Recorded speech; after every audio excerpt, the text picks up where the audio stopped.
हरिओम मित्रों, आज हम बात करेंगे कि हम जीवन भर सुखी कैसे रहें, आनंदित कैसे रहें। तो सज्जनों, आप सभी को पता ही है कि जितने भी इंद्रियगत सुख हैं वे सब क्षणिक हैं, थोड़ी देर के लिए हैं। आँख, नाक, कान, जीभ, त्वचा इत्यादि के सुख थोड़ी देर के लिए होते हैं। आपने अपना मनपसंद रसगुल्ला, गुलाब जामुन, बर्फी, जलेबी, लड्डू इत्यादि खाए तो थोड़ी देर के बाद फिर आपको इच्छा होगी कि दोबारा खाया जाए। तो कहने का अभिप्राय केवल इतना है कि यदि हम सांसारिक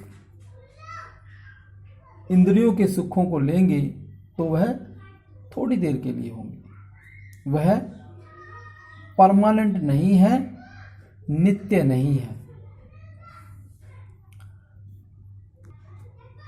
मन बुद्धि के सुख भी नित्य नहीं है।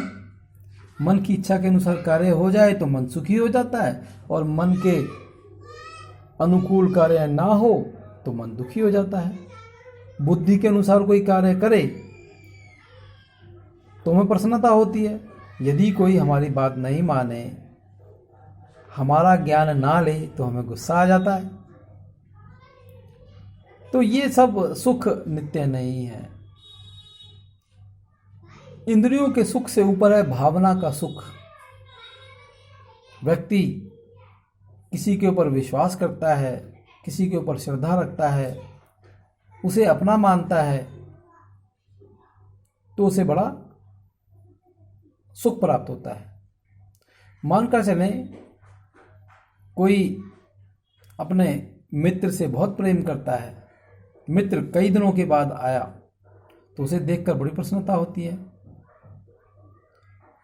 क्यों? क्योंकि आपकी भावना उससे जुड़ी हुई है, आप उस मित्र को अपना मानते हैं। इसी तरह से किसी का बेटा है, बेटी है, पति है, पत्नी है इत्यादि एक दूसरे को मानते हैं, अपना मानते हैं, तब उन्हें सुख की अनुभूति होती है। तो सज्जनों, इससे भी ऊपर आता है सुख, ध्यान का सुख। लोग ध्यान करते हैं, परमात्मा का ध्यान करते हैं, तभी भी उन्हें शांति की प्राप्ति होती है। और ध्यान के बारे में हमारे ग्रंथों पुराणों में कहा गया है कि नास्ति ध्यान समम तीर्थम, नास्ति ध्यान समम दानम, नास्ति ध्यान समम यज्ञम, नास्ति ध्यान समम तपम, तस्मात् ध्यानम समाचरेत।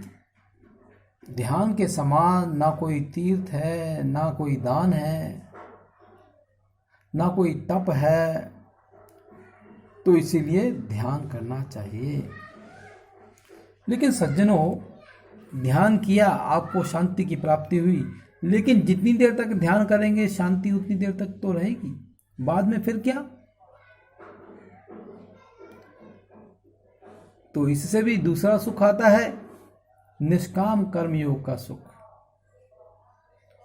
व्यक्ति अच्छे अच्छे शुभ कर्म करता है, उससे उसे प्रसन्नता मिलती है, लोगों का प्यार मिलता है, उसका मान सम्मान भी बढ़ता है, तो वह सुखी होता है।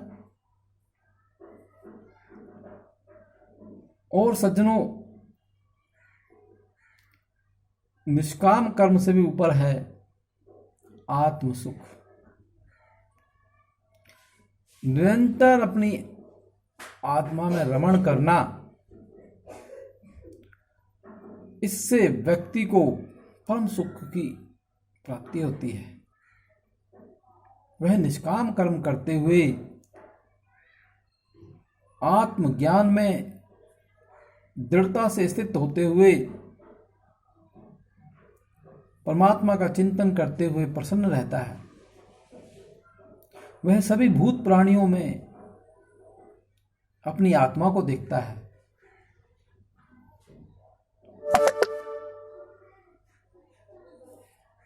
इस वजह से वह प्रसन्न रहता है। तो सज्जनों, आपने जाना कि जो व्यक्ति अपनी आत्मा में रमण करता है वही सबसे अधिक सुखी है। आत्मा में रमण करने के लिए क्या किया जाए?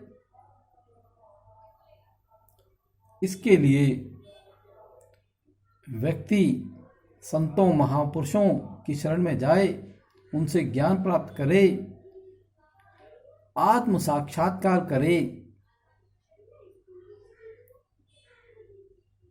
संतों महात्माओं की सेवा करे, सत्संग श्रवण करे, तो उसे धीरे धीरे अपनी आत्मा का अनुभव होगा और वह हमेशा सुख को प्राप्त करेगा। एटर्नल हैप्पीनेस, एटर्नल एक्सटेसी, परम सुख की प्राप्ति उसे होगी। हरि ओम।